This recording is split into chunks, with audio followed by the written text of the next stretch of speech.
آپ اس وقت breaking news دے رہے ہیں TNN ڈیجیٹل سے براہ راست۔ 2023 کے عام انتخابات انتخابی نشان الاٹ کرنے کے لیے درخواستیں طلب کر لی گئیں۔ الیکشن کمیشن کے مطابق سیاسی جماعتیں مختص شدہ انتخابی نشان کے لیے درخواستیں جمع کرائیں۔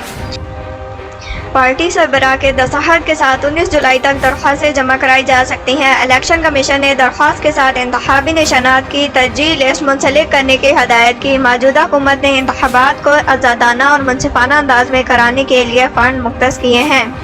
سیاسی رہنماؤں کی تاحیات نااہلی سے متعلق کہا کہ سیاسی رہنماؤں کی تاحیات نااہلی قرار دینا انسانی حقوق کی خلاف ورزی ہے۔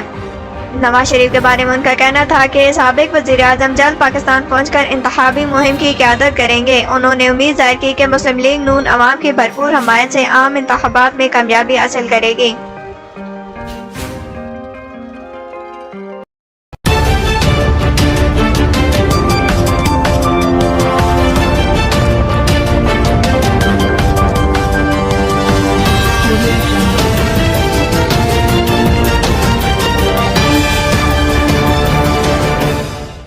TNN Digital